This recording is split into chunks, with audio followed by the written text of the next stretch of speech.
지금까지 말씀드린 첫 번째 파트는 사기에 있는 내용을 하나씩 천천히 꼼꼼하게 그리고 그 구체적인 장면을 상상하면서 읽어갈 경우 훨씬 더 재미있게 읽을 수 있겠다. 이제 이런 얘기를 했습니다. 첫 번째까지는 그냥 천천히 꼼꼼하게 읽으면 되는 거니까 그리 어렵지 않은 방법인데요.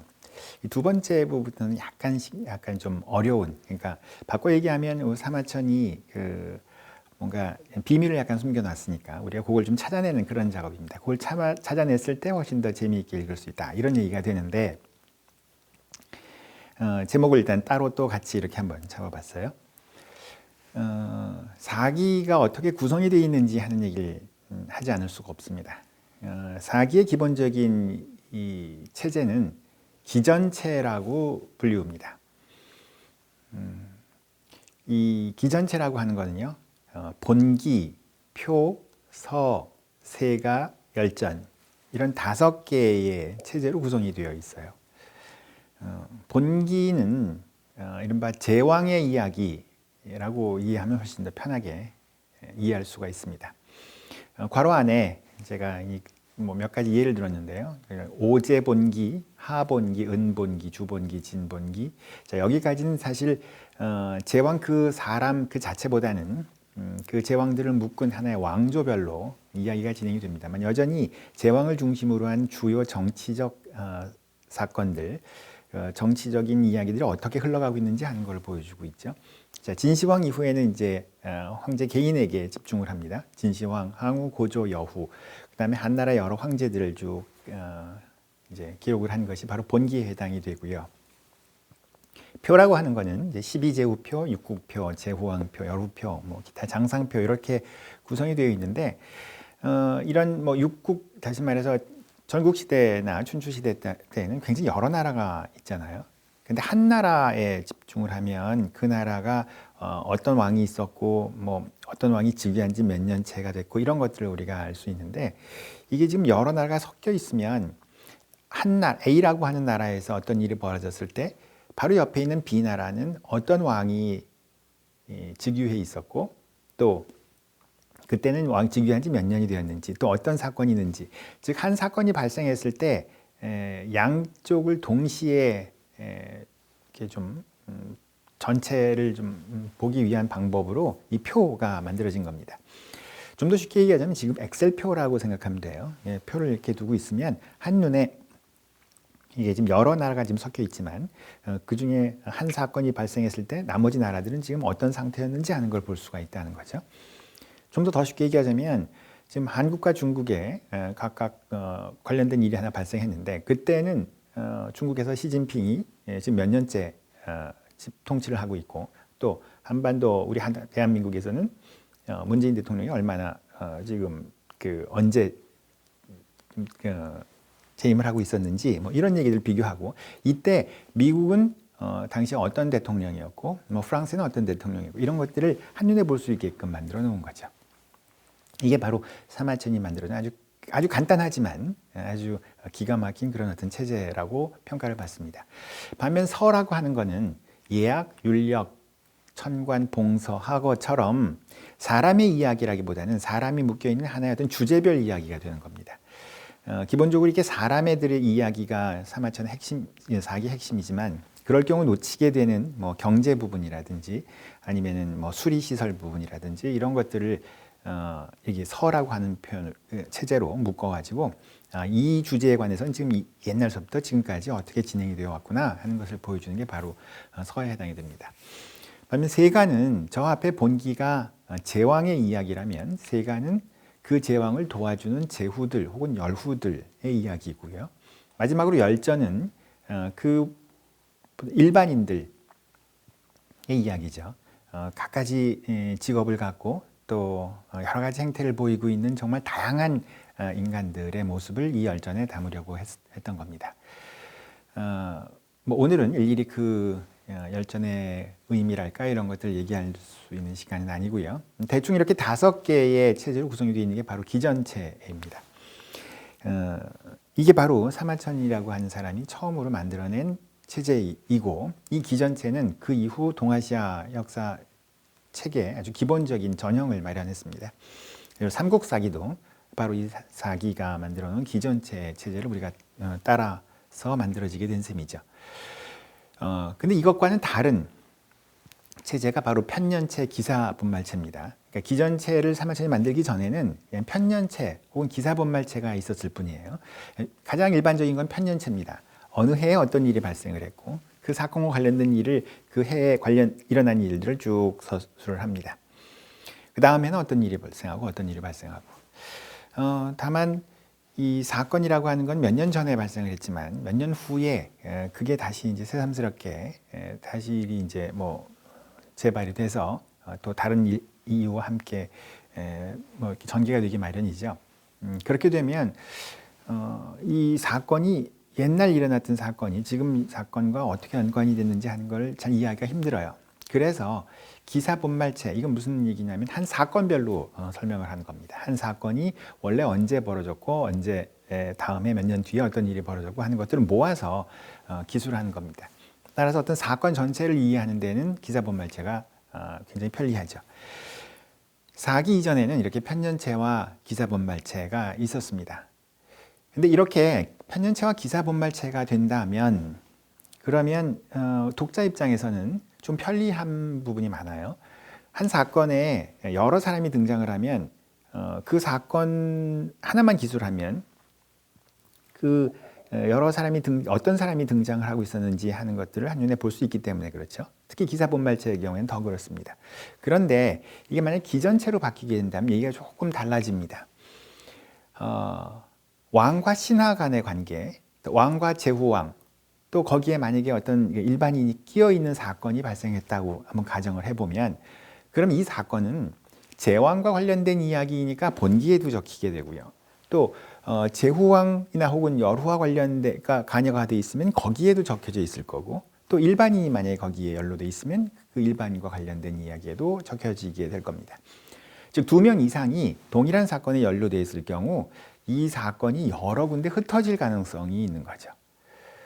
뭐 이런 것만 놓고 보면 사실 기전체가 별로 독자들에겐 좋지 않은 거라고 생각을 하지만 사실은 뭐 그 뒤에 삼국사기가 이걸 선택한 이유도 이 기전체가 갖고 있는 또 다른 장점들이 엄청나게 많기 때문에 결국 이제 이걸 선택하게 됩니다만 아무튼 이 부분만 집중을 해보면 그러면 확실히 한 사건에 연루된 사람들이 여러 군데에 흩어져 배치됐을 가능성이 큰 겁니다. 자, 그러면 이걸 다 찾아서 읽어야 그 사건과 연루된 여러 사람들의 이야기를 다 모아야 비로소 사건 전체의 전말을 우리가 알 수 있겠죠. 근데 이 모으는 작업이 쉽지는 않습니다만 그런데 한 가지 더 재미있는 거는요. 재미있게 읽어야 할 포인트인데 사마천이 이렇게 서로 다른 곳에 배치를 해야 되는데 이 배치를 어떤 원칙으로 배치를 했느냐 하는 것에 주목을 해보는 거죠. 지금 얘기한 것처럼 2명 이상이 동일한 사건에 연루될 경우 양쪽에다가 똑같이 쓸 것이냐 아니면은 양자의 차이를 두고 쓸 것이냐. 그럼 차이를 두었으면 그러면 그걸 각각 어떻게 배치할 것이냐 이런 문제에 관심을 두고 읽으면요. 그러면 이 사기 읽기가 더 재미있어질 것이다 하는 게 내 얘기의 핵심입니다. 몇 가지 원칙을 간단하게 설명을 하자면 먼저 내 개인의 삶과 죽음에 훨씬 더 긴밀하게 연관되어 있는 부분 그런 파트는 당연히 본인의 열전이나 본인의 이야기 예를 들어서 그게 뭐 제왕이건 제후왕이건 아니면 일반인이건 간에 그 사건이 한 개인에게 정말 중요한 사건이라면 특히 삶과 죽음 관련해서 적는 사건이고 상대방에게는 사실 지나가는 얘기라든지 하여튼 사건의 중요도에 따라서 그래서 아마 그 배치의 차이를 지금 두었을 것이다 라고 예상할 수 있는데요. 실제로 그렇게 진행이 됩니다. 두 번째는 비록 그게 어떤 사람과 더 긴밀하게 연관이 돼 있지만 차마 그곳에는 못 쓰는 그런 부분이 있어요. 예를 들어서 그 이야기가 상대방에게 너무 해가 되는 이야기라든지 아니면 본인이 의도치 않았던 얘기라든지 뭐 이런 이야기들 그런 이야기들은 본인보다는 그 본인과 함께 연루되어 있던 다른 쪽에다가 적어 놓음으로써 본인의 일종의 명예랄까 이런 것들을 어느 정도 인정해주고, 그러나 그렇다고 해서 이 사건을 숨길 생각은 없습니다. 따라서 이 개인과 관련된 그 깊이 되어야 하는 그 이야기는 내 쪽이 아니라 저쪽 편에다가 이렇게 적어두는 그런 또 원칙을 차지하고 있습니다. 또 세 번째는 공식적이냐 아니면 이것이 그냥 사람들이 이야기하는 소문이냐의 또 차이에 따라서 그 배치 방식이 달라집니다. 원칙적으로는 본인 개인 쪽에는 공식적인 오피셜한 그런 이야기들을 적어두는 것을 원칙으로 삼고요. 반면 본인은 그렇게 주장하지 않지만 남들이 이 사람에 대해서 이렇다 저렇다라고 하는 이야기, 사실 믿기 어려운 그런 부분도 있습니다만 이런 어떤 비공식적인 이야기들은 본인의 열정이 아닌 함께 연루되어 있는 다른 쪽에다가 적어두는 이런 그 몇 가지 원칙을 찾아볼 수 있는데요. 한번 그 중에 몇 가지 사례를 한번 보도록 하겠습니다.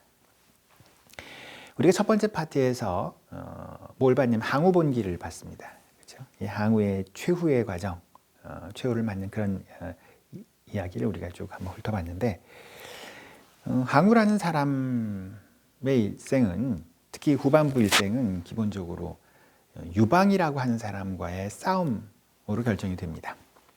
해하 전투도 기본적으로 한 군대와 그다음에 초의 군대, 즉 유방의 군대와 항우의 군대의 싸움이죠. 그리고 항우를 결국은 죽음에 몰아넣은, 그래서 항우가 결국 자살을 했습니다만 마지막 전투도 기본적으로 항우와 유방의 싸움이에요. 자, 그렇다면 항우 본기가 있으니까 항우 얘기가 거기 적혀져 있다는 것은 우리가 충분히 이해하는데, 그렇다면 함께 전투를 하고 있었던 그 전투의 대상인 고조, 즉 유방도 본기가 지금 설정이 되어 있다면 그 유방에는, 본기에는 과연 이 동일한 사건을 어떻게 기록하고 있을지 궁금하지 않나요? 예. 그 부분을 살펴보자는 거죠. 동일한 사건에 두 사람 이상이 연루가 되어 있는데 그 동일한 사건을 A라고 하는 사람의 이야기 파트에서 어떻게 기술하고 있고 B라는 파트에서 어떻게 기술하고 있는지 하는 것을 살펴보는 재미, 이걸 여러분들에게 얘기를 하려고 하는 겁니다. 자, 아까 그 항우의 최후의 일전의 그 이야기가 고조본기라고 하는 유방의 파트에서는 어떻게 적혀졌는지, 자, 화면에 보이는 대로 다음과 같이 적혀져 있습니다. 5년은 지금 유방의 어떤 기년입니다.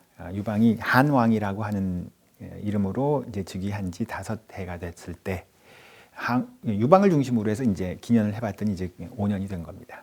유방 고조는 제후군들과 함께 초군을 공격해서 해하에서 항우와 자웅을 겨루었다.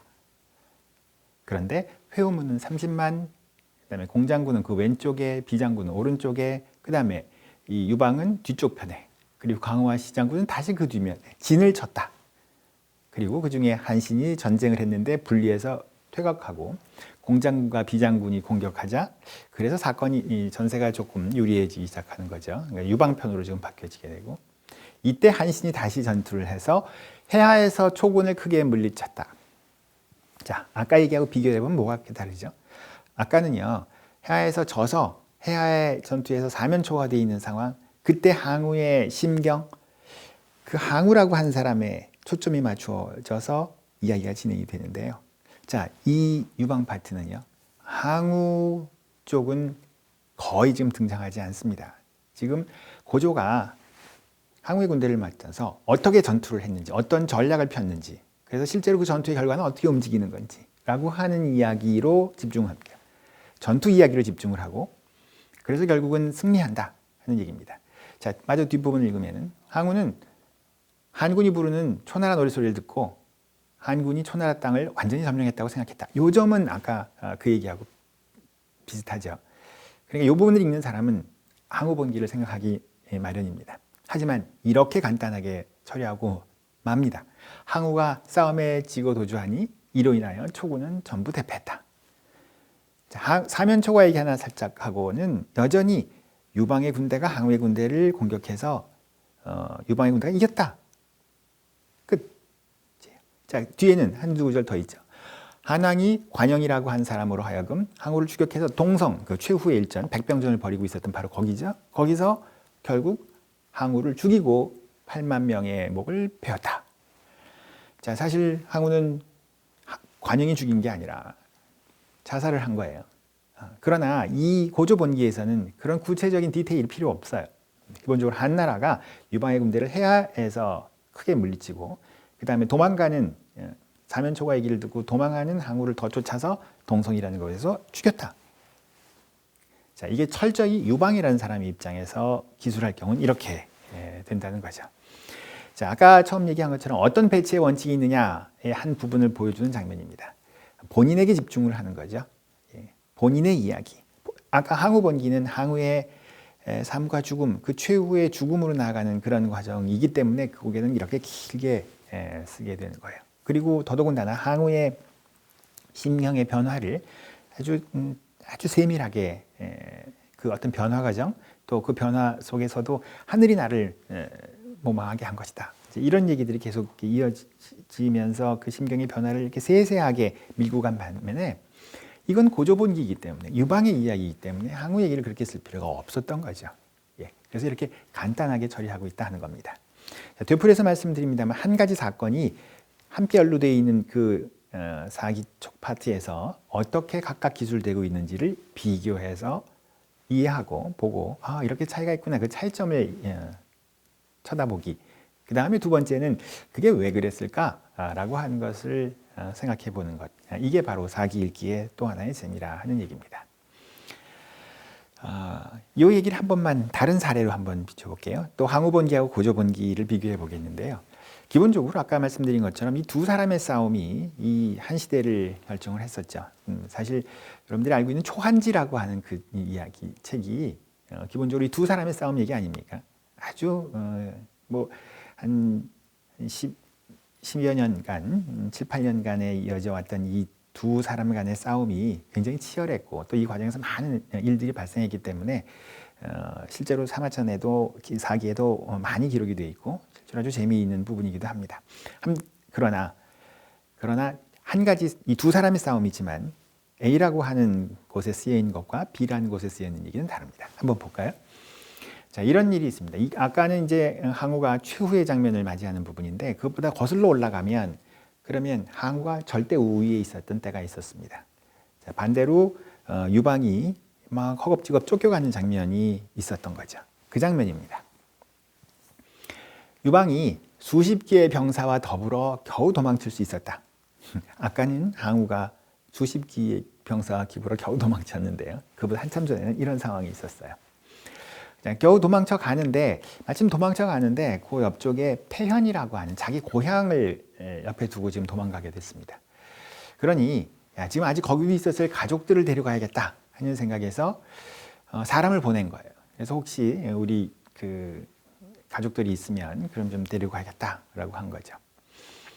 그런데 마찬가지 동시에 항우 쪽도 역시 사람을 보내서 폐현까지 가서 즉 유방의 고향인 폐현까지 가서 이 유방의 가족들이 있으면 잡아와라 라고 하는 명령을 내렸던 겁니다. 그러니 사실은 이 유방이 이런 항우의 그 방해가 있었기 때문에 그 가족을 만날 수가 없었던 거죠. 또 마침 한왕의 가족들은 이 난리통에 다 도망해서 결국은 한왕과 만날 수가 없었다 하는 얘기를 앞에 했어요. 그런데 이게 끝나자마자 항우본기에는 다음과 같이 이어집니다. 한왕은 이렇게 도망가서 처음에 이제 사람을 보내는데 가족을 못 찾았죠. 그런데 이제 그래서 포기하고 도망가는데 그 도중에 정말 우연히도 자기의 아들인 효해, 효해라는 표현은 사실은 정확한 이름이 아니라 나중에 해제라고 하는 자기 아들이 해제가 되죠. 그 앞에 이제 효도할 때 효자를 이제 늘 붙이게 되는데 그래서 이제 효해 황제예요. 효해 황제에서 효해만 따온 겁니다. 아무튼 이 자기 아들인 효해라는 사람과 그 다음에 자기의 딸인 노원공주 이 두 어린아이를 만나게 됩니다. 얼마나 반가워요. 그래서 이 두 아들, 딸을 자기가 타고 지금 도망가고 있는 그 수레에 태웠습니다. 자, 그런데 문제는 뒤쪽에서 항우의 군대가 쫓아오고 있습니다. 아까하고 좀 반대죠. 그 유방이 막 도망가는데 저 뒤쪽에서 쫓아오고 있어요. 자, 어떻게 쫓아오고 있냐면 기병들이 쫓아오고 있습니다.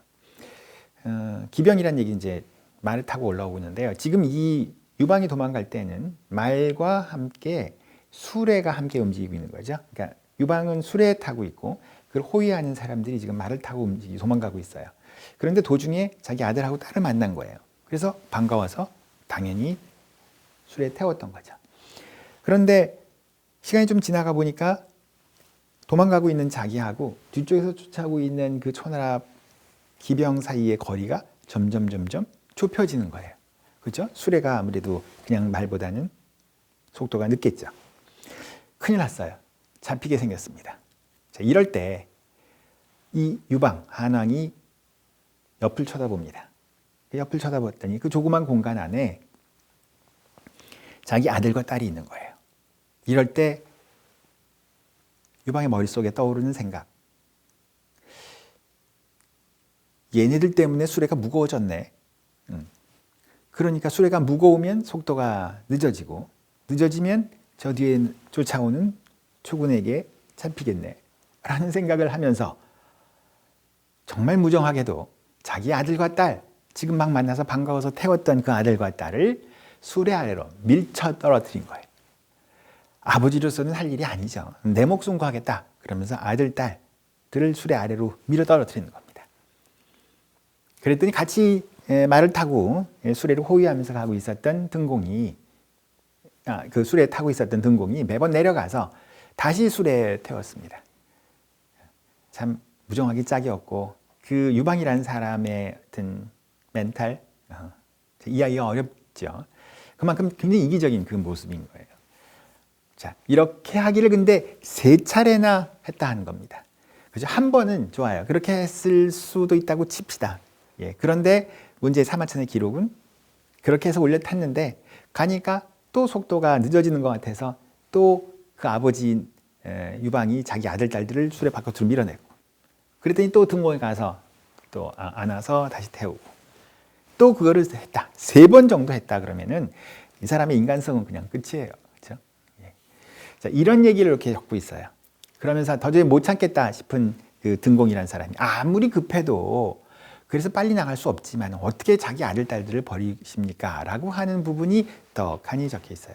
자, 그런데 다행히도 마침내 기병들의 추적을 받을 수 있었다가 마지막 부분에 있습니다. 그런데 이 이야기, 즉 다시 말해서 이걸 읽으면 누구나 이 유방이라는 사람이 갖고 있는 어떤 인간성, 아버지로서의 어떤 부성을 제대로 지키지 않고 또 아들, 딸을 그냥 매정하게 수레 바깥으로 내려보내는 이 이야기가 어디 적혀 있냐면 항우본기에 적혀 있어요. 사실은 이 얘기는 유방 얘기잖아요. 그래서 아까의 원칙대로라면 즉 유방 항우에 관련된 이야기, 항우의 죽음과 관련된 이야기이기 때문에 아주 세세한 부분을 길게 항우본기에 적었던 거, 반대로 그것과 상관이 없었던 고조본기에는 아주 간략하게 드라이하게 그렇게 처리를 했었는데 이번에는 상황이 좀 달라졌네요. 분명히 유방 얘기인데 정작 유방 쪽에 안 가고 항우본기 쪽에 와 있다는 겁니다. 이 이야기가 고조본기에도 있죠. 지금 같은 대로 초나라 항우의 군대가 유방의 군대를 좀 쫓아가고 있으니까 늘 두 사람이 얘기이기 때문에 자, 이 장면이 저쪽 고조본기에서는 그럼 어떻게 적혀 있을까 한번 찾아보는 재미가 있다는 거죠. 네, 찾아봅니다. 찾아보면 있습니다. 자, 유방이 팽성에서 패전했습니다. 아까 패전해서 수십 기를 데리고 겨우 막 도망가고 있는 그런 상황이죠. 서쪽으로 철수한다는 얘기도 아까 나왔습니다. 그리고 사람을 보내서 가족을 찾았다는 얘기까지 나옵니다. 그런데 그 뒤에 표현은 이렇게 간단하게 처리하고 맙니다. 가족들이 다 도망쳐 버려서 행방을 알 길이 없고 패주하던 중에 단지 효해라고 하는 자기 아들을 찾아서 6월에 태자로 세우고 제후들에게 대사면을 내렸다. 끝. 이렇게 되어 있는 거죠. 사실은 패주하는 도중에 효해와 딸을 만나서 너무 반가워서 수레에 태웠다가 항우의 군대가 기병이 쫓아오니까 이거 어떡하지? 하여튼 자기 아들들을 다 아들, 딸을 버렸다는 이야기는 싹 사라지고 그저 효해를 찾아서 그 다음에 겨우 도망칠 수 있었다고 아까 얘기했잖아요. 그러니까 일단 데리고 간 거예요. 그래서 근데 그 얘기는 빼놓고 효해를 찾아서 태자로 세우고 또 제후들에게 대사면을 내렸다. 이것만 보면은 고조는 아주 두성을 충분히 갖춘 사람 아닙니까? 가족을 찾았는데 안타깝게도 가족들은 없어졌고, 근데 다행히도 그 중간에 자기 아들을 만나서 그 아들을 찾아가지고 태자로 옹립을 해주고, 그 다음에 심지어는 제수들에게 대선을 내리는 그런 황제로 비춰진 거죠. 이것만 보면 유방의 모습은 대단히 훌륭한 사람으로 보여지지만, 요 사건이 발생했을 때 또 다른 기록을 봤더니 중간에 일부를 생략했다는 것을 확인할 수 있었던 거죠. 따라서 이 사건을 정확하게 이해하기 위해서는, 또 풍부하게 이해하기 위해서는 관련된 부분들을 전부 찾아야만, 그래서 그걸 다 모아야만 사건의 진면모를 알 수 있는 거예요. 근데 사마천은 그럼 왜 그렇게 했겠느냐? 자, 그렇다면 이 지금 고조라고 하는 사람은 바로 한 제국의 창시자이죠. 그 창시에 대한 최소한의 예우랄까요? 뭐 당시에 어떤 역사가들에게는 갖춰야 할 기본적인 룰일 뿐입니다. 그렇다고 해서 뭐 사마천이 한 고조 유방을 이게 무슨 아부를 한다든지, 아니면은 뭐 그런 비판적인 역사가로서 지식인으로서 갖춰야 할 그런 비판적인 의식을 버리겠다는 것은 아니에요. 그럴 거라면 항우 본기에도 뺐어야죠. 그런데 항우 본기에는 넣는 거예요. 다만 이 고조 본기에서만큼은 기본적인 룰을 지켜주겠다라는 차원에서 그 부분을 뺀 거죠. 거짓말을 한 건 아니에요. 지금 폐주하는 도중에 효애를 만난 것도 사실이고 6월 달에 태자를 세운 것도 사실이에요. 다만 폐주하던 중에 만나서 수레 밑으로 떨었다는 사실이라든지 이런 것들이 지금 빠진 거죠. 생략을 하고 저쪽에 넘겨질 뿐인 겁니다. 이것만 보면 고조의 모습을 정확히 보지 못하는 거예요. 따라서 항상 여러 가지 흩어져 있는 사건들을 늘 함께 보려고 하는 그런 노력들, 따로 되어 있지만 함께 같이 봐야 한다, 이런 얘기를 내가 여러분들이 하려고 하는 겁니다. 그리고 그 다음에는 한 걸음 더 나가서 왜 이렇게 나누었을까 하는 것을 생각해 보면서 사마천의 어떤 편집 원칙, 서사 원칙 이런 것들을 생각해 보는 거죠. 한 가지 이 사건에 2명 이상이 연루되어 있는데 이거를 다 함께 봐야겠다, 흩어져 있으니까 그것을 한꺼번에 모아서 봐야겠다라고 하는 두 번째 사례입니다. 이거 역시 굉장히 아주 유명하고 재미난 얘기거리이죠. 다름이 아닌 진시황은 과연 사생아일까? 진시황은 자기 아버지인 장양왕의 아들일까? 아니면은 여불이라고 하는 그 재상의 아들인가? 뭐 이런 얘기. 아마 세간에 굉장히 많이 퍼져 있는 재미난 유명한 얘기입니다. 그 부분을 한번 보죠. 진시황의 아버지인 장양왕이라고 하는 사람은 사실은 왕이 될 가능성이 거의 없었던 사람이었어요. 그 장양왕의 아버지에게는 굉장히 많은 아들이 있었습니다. 다시 얘기하면 장양왕의 형제들이 너무 많았어요. 20몇 명이나 됐다고 하는데 그 중에 그냥 중간쯤 어디였습니다. 그렇다고 해서 특별히 그 아버지가 이 장양을 예뻐한 것도 아니에요. 또 그 어머니를 좋아한 것도 아니었어요. 그래서 일종의 내친 거죠. 당시에 어떤 외교의 기본 규칙 중에 하나가 서로 두 나라 간에 서로 인지를 교환하는 겁니다. 근데 이제 인지를 그냥 뭐 별 볼일 없는 사람을 교환하는 것이 아니라 지위가 있는 사람들. 예컨대 지금 그 장양왕처럼 왕자를 서로 교환을 합니다. 그러면서 최소한의 전쟁 억지력을 지금 확보하겠다, 이런 거죠. 하지만 정작 그 인질로 가는 사람은 그다지 기분이 좋을 리는 없습니다. 더더군다나 지금 이제 어느 나라로 인질로 가느냐는 건데, 이 장양왕이라고 하는 사람의 경우에는 조나라로 지금 인질을 가게 되어 있습니다. 근데 이 당시에 진나라와 조나라 관계는 최악이었어요. 최악의 나라에 인질로 간다는 것은 내 목숨, 앞으로의 미래는 굉장히 불투명한 겁니다. 더더군다나 내가 다시 진나라의 태자가 돼서 왕이 될 가능성은 거의 제로에 가까울 정도로 그런 별 볼일 없는 사람이었는데, 그런 사람을 여불이라고 하는 당시에 큰 대상인입니다. 요새로 치면 무슨 국제무역 오퍼상쯤 되는 그런 여불이라는 사람이 딱 보고 지금은 가능성이 적지만 투자 가치가 있다라고 생각을 해서 자기가 갖고 있는 엄청난 재산을 통통 털어서 이 장양왕에게 투자를 합니다. 그래서 이 사람의 어떤 여론, 이 사람에 대한 어떤 여러 가지 그 주변 상황을 잘 정리를 하고 또 진나라 본국에도 이 사람이 참 훌륭한 사람이다라고 하는 것을 이제 띄우기 위해서 여러 가지 이제 노력을 하고 있었던 차였어요. 이미 내 돈을 나갔다가 투자를 해서 이 친구를 한번 제대로 태자를 만들어서 왕을 만들자. 그렇다면 내가 나중에 정말 이 친구 때문에 정말 대박을 칠 수 있을 것이다. 이런 생각을 했던 거죠. 자, 그러던 어느 날 이 둘이서 어떤 작전을 짜고 있었던 여부리와 그다음에 장양왕. 그 장양왕이 여부리 집에 한번 놀러 갔습니다. 근데 그 당시에 여부리는 한단의 여러 조나라 한단의 여러 여인들 중에 특별히 미모가 출중하고 춤을 잘 추는 조나라 출신 아주 아름다운 여인과 함께 동거하고 있었습니다.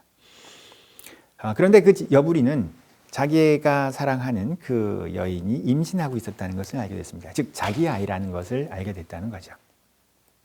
어느 하루는 바로 그 자초 장양왕의 이름입니다. 그 장양왕 자초가 여부리 집에 놀러 왔어요. 그래서 함께 술을 마셨어요.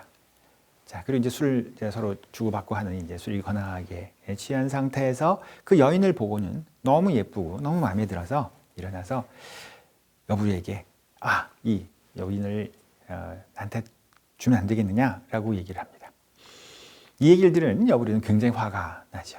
이게 그냥 뭐 자기가 데리고 있는 뭐 여러 뭐 첩이나 여인들 중에 한 사람이 아니라 자기 아이를 배우고 있고 자기가 그렇게 총애하고 있는 여인인데 갑자기 어느 날 와가지고 자기 여인을 보더니 달라고 한다. 이런 무례한 사람이 어디 있습니까? 그래서 엄청나게 화가 났어요. 자, 그런데 가만히 다시 생각을 정리를 합니다. 이미 자기는 올인했어요.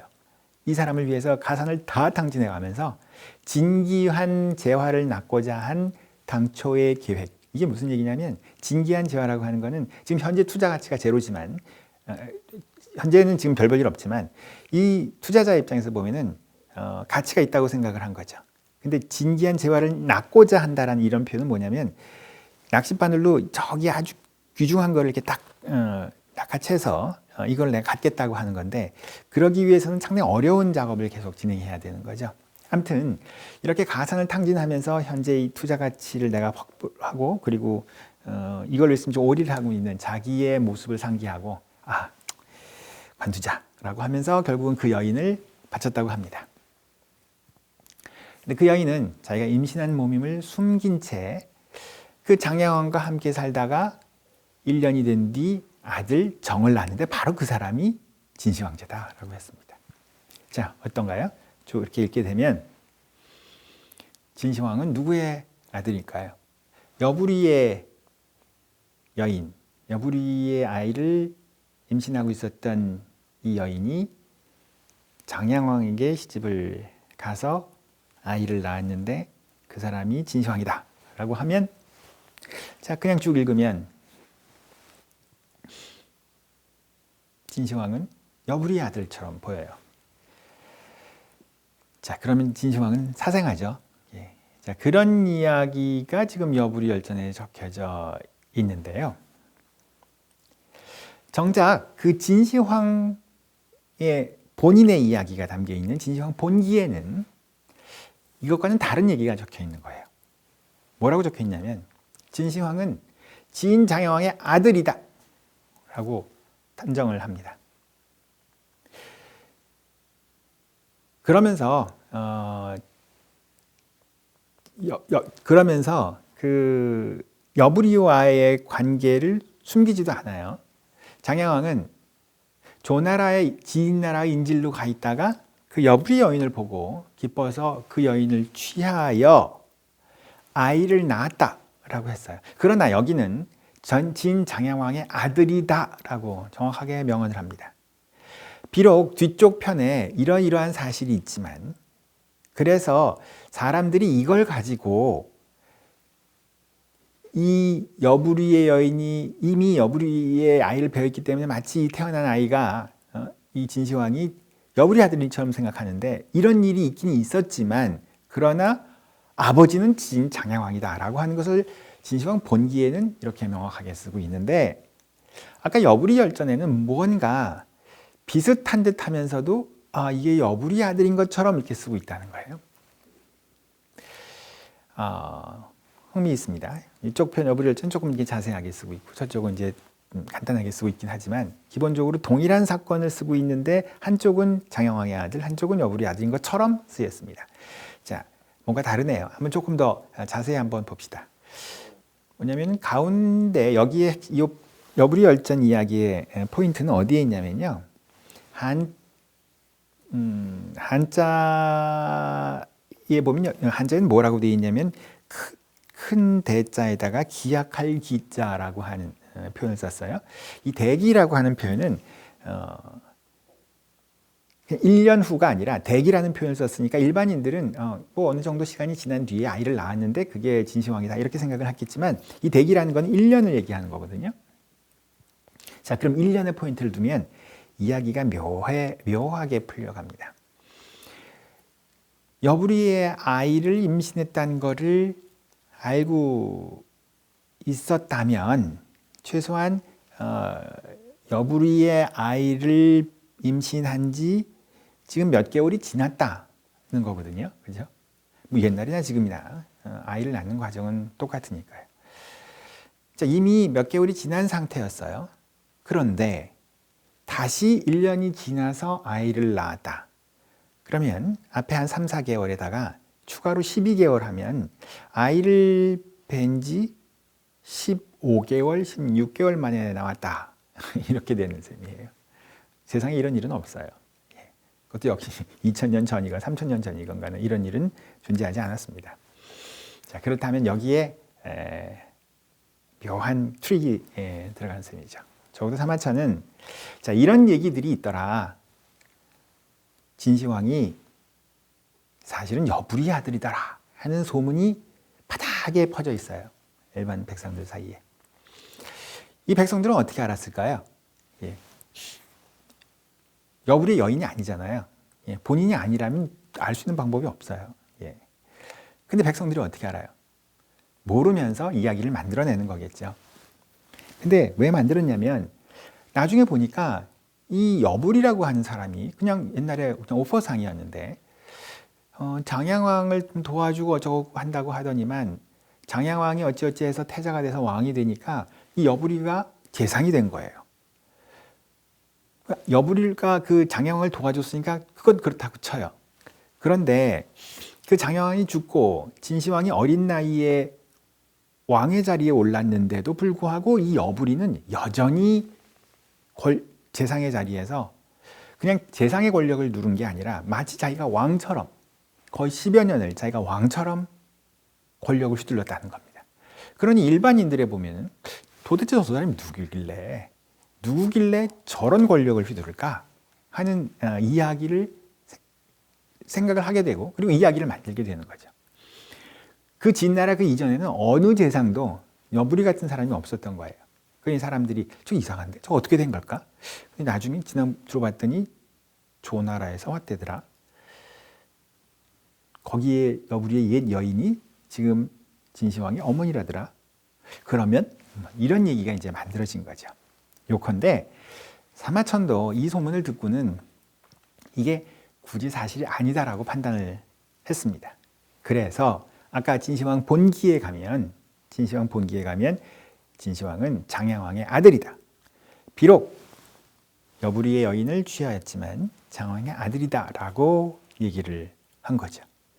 그러나 이쪽 여부리 열전에는 비록 그렇게 판단을 해서 1년 후라고 하는 장치를 딱 집어넣어서 사실은 그게 아닌데 라고 하는 말을 했지만 그러나 이런 그 서술 과정을 통해서 일반인들이 하고 있었던 그 소문을 여기다가 적습니다. 자, 요컨대 한쪽 편에는 객관적인 사실, 오피셜한 이야기들을 적습니다. 또 한쪽에는 그런다더라, 뭐카더라 라고 하는 일반인에 널리 퍼져 있었던 이야기를 여기에 적게 되는 거예요. 자, 그러면 사실은 21세기의 현대 역사가 입장에서 보면은 팩트가 아닌 사실을 왜 여기다 집어넣느냐라고 비판을 할 수 있을지 모르겠습니다. 그러나 사마천은 그보다 한 수 더 위에서 역사를 어떻게 기술할지를 고민하고 이 부분을 집어넣었다고 그렇게 생각을 합니다. 이 시대의 분위기, 즉 여부리가 진시황이 어린 나이에 왕이 올랐음에도 불구하고 모든 권력을 휘두르고 있었던 이 상황을 당시 사람들이 어떻게 지켜보고 있었는지 하는 얘기를 설명하기 위해서는 이 이야기를, 즉 일반인들의 소문을 여기다가 적어둘 필요가 있다고 판단을 한 거죠. 좀 엉뚱한 비유가 될 수도 모르겠습니다만, 예를 들어서 우리의 서동요라든지 이런 이야기들, 그게 사실인지 아닌지는 크게 중요하지 않습니다. 그런 이야기, 그런 동요, 민간사에서 이런 이야기가 좀 퍼져 있었다고 하는 사실을 적어주는 것, 이 자체가 사실 그 당시의 역사 상황을 오히려 더 정확하게 표현해주는 그런 그 서사 방식이 될 수 있다는 거죠. 사마천은 지금 얘기한 것처럼 바로 이런 방식을 이용을 했던 겁니다. 사기 속에는 지금 이 여부리와 뭐 진시황 이런 그 믿기 어려운 부분이 한 군데 있는 게 아니라 꽤 많아요. 꽤 많지만 그 부분은 사마천이 사실 팩트 체크를 하지 않고 하는 것이 아니라 충분히 팩트 체크가 이루어지고 난 상태에서, 그리고 나서 일부러 그 소문을 적는 케이스들이 굉장히 많다 하는 얘기입니다. 첫 번째 파트에서는 사마천이 아주 어떤 장면을 생생하게 그려내고 있다 하는 얘기를 했습니다. 그렇기 때문에 그 부분만 보면, 또 천천히만 읽는다면, 또 충분히 그것을 상상하면서 읽으면 아주 재미있게 읽겠다라고 하는 얘기를 했고요. 두 번째 파트에서는 그렇게 그냥 그 부분만 읽는 게 아니라 그 사건이 과 연관되어 있는 사람이 누군지를 보고 그 사람의 그 파트를 가서 찾아보면 또 다른 이야기가 적혀져 있으니까 그 두 가지를 합쳐서 따로 되어 있는 부분을 또 같이 읽어보자는 얘기를 했습니다. 따라서 이 사마천의 두 번째 파트에서는 일종의 사마천의 아주 재미있는 필법을 본 거죠. 그냥 한 군데만 봐서는 안 된다. 마치 숨은 그림 찾기처럼 어디 보물 어느 구석에 잠깐 챙겨놨으니까 그걸 잘 챙겨야 더 재밌게 봐라. 이런 얘기를 한 것 같습니다. 세 번째 얘기는요. 사마천이 이렇게 재미있게 아주 생생하게 이야기를 전달한다거나 아니면 뭐 풍부하게 전달하기 위해서 이렇게 나눠놓는 것에 그치지 않고 팩트 체크나 이런 것에 대해서 굉장히 고민을 했던, 즉 다시 말해서 지금의 역사학자들의 그 고민, 지금의 지식인의 고민을 역시 다 담았던 그런 사람이고, 또 그 책이 바로 사기라는 이야기를 해보려고 합니다. 아까 사기에는 5개의 구성이 되어 있고 그 중에 가장 유명한 게 열전이라고 하는 부분이죠. 전체가 130권이었는데 열전이 70권을 차지하고 있다는 것만으로도 5파트가 그냥 그 n분의 1로 균등하게 나눠져 있는 것이 아니라 사마천은 열전이라고 하는 파트를 특별히 중요시하고 있다는 것을 알 수가 있습니다. 그 열전 중에서도 맨 앞부분 첫 번째 열전이 바로 백이열전이라는 부분입니다. 전체 이야기 중에 가장 핵심이라고 생각했던 열전, 그 중에서도 맨 앞부분을 차지하고 있는 백이열전이라면 당연히 이곳은 우리의 지금 일종의 책의 서문과 같은 자기의 문제의식을 살짝 담아놓은 곳임에 틀림이 없습니다. 따라서 백이열전은 다른 어느 열전보다도 훨씬 더 깊숙하게 그 뜻을 좀 탐구해야 할 필요가 있습니다. 그냥 얼핏 보면 역시 좀 굉장히 이건 드라이해요. 아까 뭐 생생하게 잘 표현하는 것 같지만 이 백이열전은 굉장히 추상적으로 좀 적고 있어서 조금 좀 정신을 차리고 읽어야 할 필요가 있는데요. 이렇게 시작을 합니다. 대체로 학자들이 기록한 책이 굉장히 많다.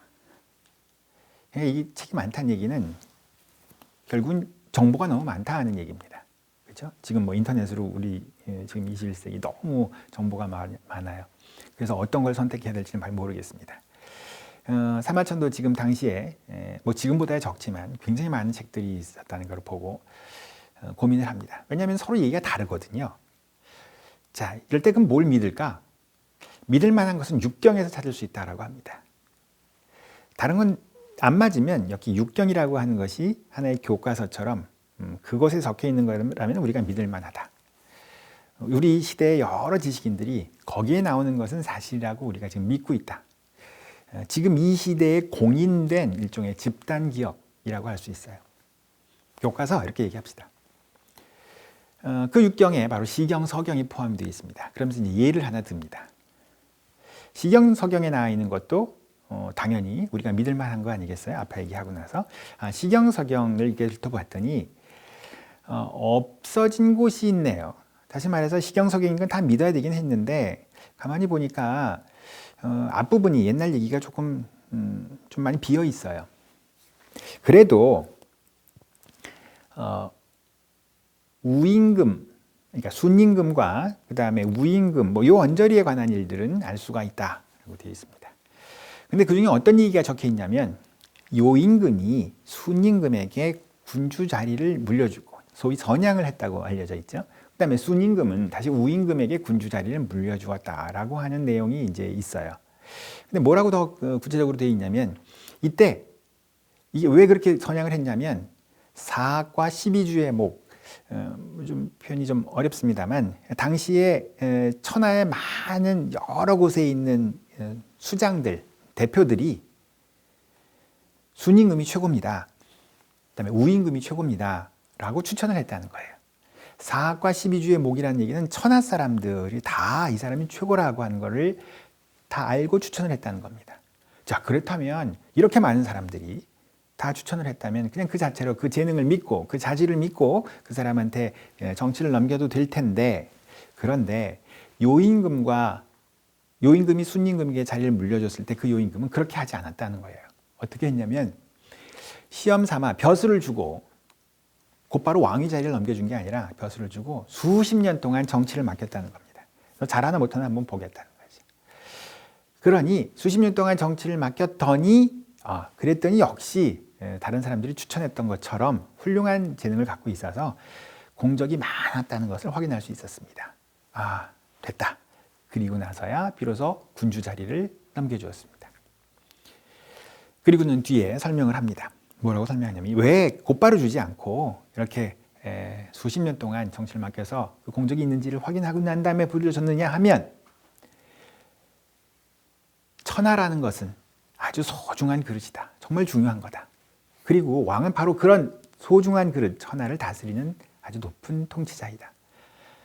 따라서 천하를 누구에게 넘겨주려면 정말 조심스럽게, 이 단순한 추천으로는 안 되고 정말 훌륭한 사람인지를 하나씩 다 확인하고 나서야 넘겨주는 것. 천하를 전해주는 것이 이렇게 아주 어려운 것을 보여주는 것이다라고 시경서경에 적혀져 있어요. 자, 그럼 시경서경에 적혀져 있으면 아까 믿어야 된다고 했잖아요. 정보가 많건 정보가 적건 우리가 다 믿겠다고 얘기를 했습니다. 자, 그럼 믿어야 된다 하는 게 일반인들의 상식이지요? 라고 사마천이 얘기하는 거예요. 그런데요, 이 사마천은 바로 이어서 No, 나는 그렇게 할 수 없어 라고 얘기를 합니다. 자, 어떻게 얘기했는지 한번 볼까요? 근데 어떤 사람은 이렇게 말한답니다. 요임금이 아까 순임금에게 추천을 받고 순임금에게 뭐 수십 년 동안 공적을 확인해 보겠다고 했는데, 어떤 사람이 요임금이 허유에게 천하를 물려준다고 했다는데요. 그런데 심지어는 허유는 받지 않고 그 얘기를 들은 거를 부끄러워하면서 달아나서 숨어버렸대요. 또 이 얘기는 요임금이 순임금한테 넘길 때뿐만이 아니라 순임금이 우임금에게 선양할 때에도 비슷한 상황이 있다는 얘기입니다. 변수와 무관 같은 사람이 있어서 순임금이 이들에게 천하를 넘겨줄 것이다, 이런 얘기가 있다고 어떤 사람이 말하는 거예요. 얘들은 도대체 뭐예요? 수십 년 동안 주지도 않았는데 왜 이 사람들은 그렇게 세상 사람의 추앙을 받고 있는 거죠? 라고 의문을 던집니다. 다시 말해서 방금 전에 시경서경이라고 하는 최고의 공인된 집단 기억에 대해서 시비를 건 거예요. 어떤 사람이 이런 얘기를 했는데 그럼 어떡하지? 자, 곧바로 이어서 하나 더 갑니다.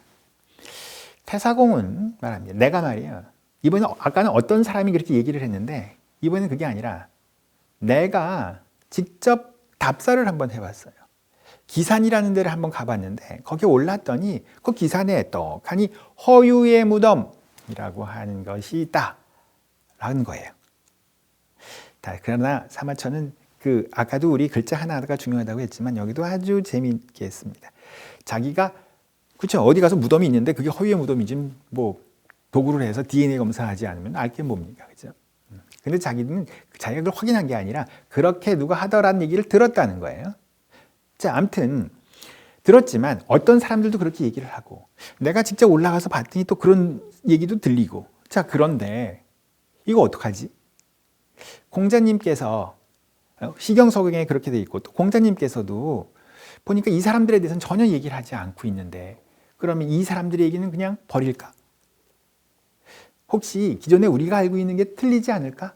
자, 이렇게 회의하는 거였습니다. 의심하는 거였죠. 내가 알고 있는 지식이 진짜 옳은 걸까? 라고 회의하고 의심하는 지식인의 모습. 이게 바로 백의열전이라고 하는 열전의 첫 번째의 첫머리에 등장하는 이야기입니다. 바로 이어서 또 이렇게 나갑니다. 두 번째 시비입니다. 그것도 심지어 공자한테 시비를 거는데요. 공자한테 잽으로 연타를 날리는 거죠. 자, 뭐라고 하냐면요. 두 번째 이제 이 소재로 싹 넘어가면서 아까는 이제 요임금, 순임금으로 넘어가는 그런 선양 얘기를 했다면 이제 두 번째 얘기는 백의숙제 얘기를 꺼냅니다. 사실 이게 백의열전 얘기잖아요. 그러니까 백의열전 얘기를 꺼내는 것이 아무리 여기가 지금 서론격이고 문제의식을 드러낸다 하더라도 소재를 백의열전으로 잡았으면 백의 얘기를 꺼내와서 자기의 문제의식을 펴야겠죠. 그렇죠? 예, 지금 삼위천이 그렇게 하는 겁니다. 자, 백의라는 사람이 있다는데 공자님께서 뭐라고 그랬냐면 백의숙제는 과거의 원한을 생각하지 않았다. 그리고 다른 사람을 원망하는 일도 없었다. 그렇게 얘기한 적도 있으시고 또 심지어는 그들 백의와 숙제는 어질인을 구하기 위해서 막 애를 썼고 결국은 그 인함을 어짐을 얻었으니 뭘 원망했겠느냐 하는 얘기입니다. 그러니까 공자님이 이렇게 얘기하셨으면 믿어야 되지 않을까? 이 당시에는 사마천이라고 하는 사람이 꼭 유학자라서가 아니에요. 이 당시 공자라고 하는 것은 이미 지식인들에게 충분한 어떤 선망의 대상이고 어떤 사표가 될 만한 사람이고 또 이 사람들의 얘기를 다 긍정적으로 받아들이고 있는 상황이었습니다. 사마천도 그 중에 한 사람으로서 공자가 이렇게 훌륭한 얘기를 했으니 그걸 이제 믿어야겠는데 근데 내가 자료 하나를 봤어요. 일실된 시를 봤어요. 일실이라는 말이 뭐냐면 이제 잃어버린 시예요. 원래 있었다가 언젠가부터 그게 잃어버려서 세상 사람들에게 알려지지 않았던 겁니다. 저 구석에 있었던 건데 사마천은 바로 역사가죠. 예, 그래서 수많은 자료들을 전부 수집을 합니다. 그냥 어떤 책이 있으면 그냥 그대로 베껴가지고 역사책을 쓴 사람이 아니에요. 예, 여러 자료들을 전부 수집을 해서 과연 A라고 하는 사료와 B라는 사료는 동일한 건지 아닌지 자 이런 것들을 점검하려고 하는 역사가이라는 겁니다.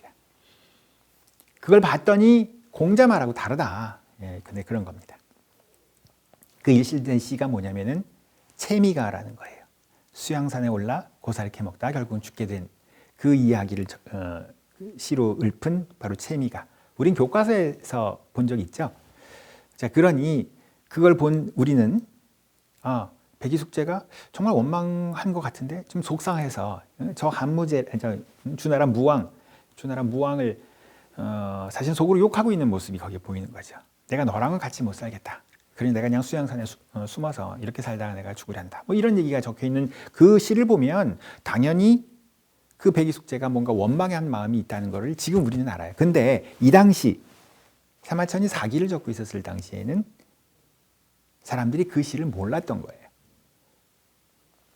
그러고 보니 공자가 백의숙제가 훌륭하다라고 하는 얘기를 계속 하고 있는데 그거는 지금 내가 찾아낸 그 채미가라고 하는 시, 잃어버렸던 시를 안 보고 나서 그렇게 얘기했다는 거예요.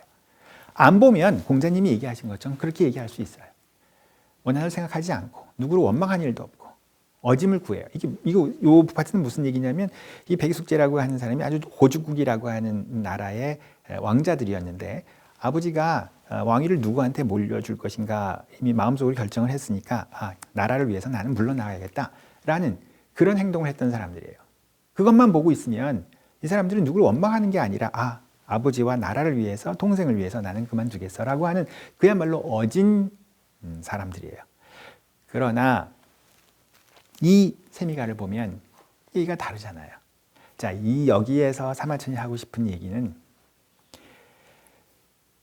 아무리 우리 사회에서 어떤 사람이 이게 맞다라고 진리라고 요구를 하더라도, 얘기를 하더라도 그 이야기가 어디에 근거했는지, 또 그것과 배치되는 사료가 있으면 그 배치된 사료와 이 문제가 어떻게 된 건지 하는 것을 일일이 점검하지 않고 무조건 남이 옳다고 하니까, 아니면 성인이 얘기하니까 그걸 그대로 받아들이는 그런 자세는 안 된다 하는 거예요. 자, 방금 전에 했던 거하고 다시 한번 비교해 보면, 앞에 첫 번째에서는 그 선약 얘기에 대해서 시비를 걸었는데, 여기는 뭐라고 했냐면, 첫 번째가 어떤 사람이 얘기하던데, 그 다음에 내가 올라가 봤는데, 이런 얘기입니다. 그러니까 들은 이야기, 또 직접 내가 답사한 케이스, 물론 답사 케이스라 하더라도 누군가가 했던 이야기예요. 그 얘기를 듣고 우리가 알고 있는 지식에 대해서 회의하고 의심한 거예요. 다시 말해서 사실은 어떤 사람이 얘기한다고 해서 믿을 수는 없어요. 또 내가 어디 갔다고 해서 뭘 봤다고 해서 그게 곧바로 사실은 아니에요. 그렇죠? 그러나 이런 조그마한 사실은 신빙성이 별로 없는 거라 하더라도 그런 것을 들었다면 당연히 내가 알고 있는 지식을 한 번쯤은 회의하고 의심해야 한다.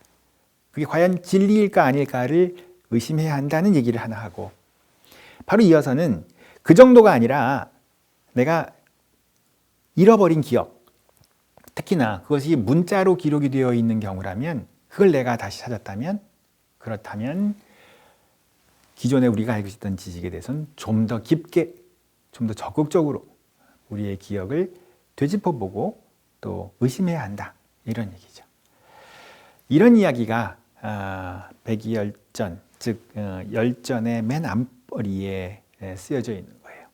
이걸 이야기함으로써 사마천은 사기라고 하는 책 전체가 그냥 여기저기 재미있는 이야기를 모아놓은 이야기 모음집이 아니라, 나는 어떤 사실을 기록하기 위해서 관련된 수많은 자료들, 잃어버린 시, 잃어버린 문자 자료, 기억들, 이런 것들을 또 수집을 하고, 또 그뿐만이 아니라 누가 그렇게 하더라, 누가 어떤 데서 뭐 답사를 해봤더니 이렇다더라 라고 하는 것까지 전부 수집을 해서, 만약에 기존의 기억과 다른 부분이 있으면 의심해보고, 또 실제로 문헌 자료를 통해서 어느 것이 옳은지 하는 것을 살펴본 이후에 비로소 내가 최종적인 답을 내리겠다, 이런 얘기를 했던 겁니다.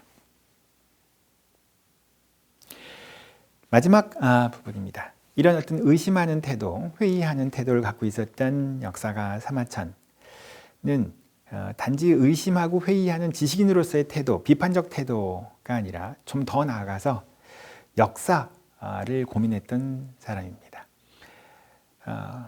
아까 그 백이열전의 맨 뒷부분입니다. 이번에는 이런 얘기가 적혀 있습니다. 백이숙제가 현인이긴 했지만, 내가 그 중간에 잃어버린 기억들을 찾아야 한다고 얘기는 앞부분에 했지만, 어쨌든 공자가 칭찬한 이후에 그 명성이 두드러졌다, 이렇게 얘기합니다. 아까 칭찬했잖아요. 어질다, 어짐을 구하다가 어짐을 얻었으니 어찌 원망한 마음이 있겠느냐. 비록 공자 말에 의심스러운 부분이 많이 있지만 왜 백이숙제가 그렇게 유명한가, 이렇게 훌륭하다고 하나 했더니, 공자라는 사람이 그렇게 칭찬을 해서 명성이 두드러진 거 아니겠느냐 하는 얘기입니다. 또 공자의 많은 제자들, 70여 명의 제자들이 있는데 그 중에 단연, 안현이라고 하는 사람이 최고의 제자라고 사람들에게 알려져 있습니다. 안현의 학문은 아주 훌륭합니다. 하지만 사마천이 보기에 안현이라는 사람이 학문을 좋아하긴 했지만 이거는 기린의 꼬리에 붙은 것처럼 공자가 칭찬을 해서 그 덕행이 더 뚜렷하게 보여진 거라는 얘기죠. 내가 안현의 학문이 틀렸다, 훌륭하지 않다, 이런 게 아니라 분명 안현의 학문은 뛰어나지만 결국은 공자가 아이고 우리 안현, 내가 안현이 없으면 도대체 어떻게 살란 말이야. 안현이도 실제로 죽고 난 다음에 막 정말 하늘이 무너지는 것처럼 정말 통곡을 하고 있는 그 공자의 모습이 논어해 보이죠. 그런 그 공자의 각별한 애정, 또 칭찬, 이런 것들이 있어서 비로소 뚜렷해진 겁니다. 이 공자가 이렇게 칭찬하는 것이 기록으로 남아 있었기 때문에 뚜렷해진 거죠. 그런 반면에 바위나 동굴 속에 숨어 있는 선비는, 그 선비는 아주 훌륭한 사람일 수도 있어요. 저 앞에 얘기하는 허유, 변수, 무광이라는 사람이요, 선양의 대상이 됐던 사람. 하지만 그 사람은 이게 왜 이 사람들이 선양을 했는지 나 지금 모르겠다. 그게 어떻게 된 거지? 아까 처음에 질문을 했듯이 도대체 그 선비들은 뭐가 그렇게 훌륭하길래 뭐 훌륭했기 때문에 그랬지만 문제는 알 수가 없다는 겁니다. 알려지지도 않고 조금은 알려질 수도 있지만 그러나 또 그것도 망각이 되고 만다 이거예요. 근데 분명 훌륭한 사람일 거라는 거예요. 근데 이런 사람들의 명성이 파묻혀져서 세상에 알려지지 않는다면 정말 슬픈 일이다. 시골에 묻혀서 자기 혼자 수양을 하며 덕행을 닦아서 명성을 떨치려는 자가 그러나 이 청운의 뜻을 가진 선비, 이게 사실은 역사가죠. 자기와 같은 역사가를 만나지 못한다면 어떻게 그 후세의 이름을 남길 수 있겠는가. 굉장히 훌륭한 사람인데 이 사람이 아무리 수양을 한들 그 사람이 후세의 이름을 남기기 위해서는 바로 역사가가 필요하다 하는 얘기입니다. 저 앞에 백의백제나 안현이라고 한 사람이 훌륭해진 것은 공자라고 하는 사람이 소위 역사가로서 그 관련된 기록으로 남겼고 그래서 후대에 있는 사람들이 그것을 읽었기 때문에 가능한 거라는 거죠.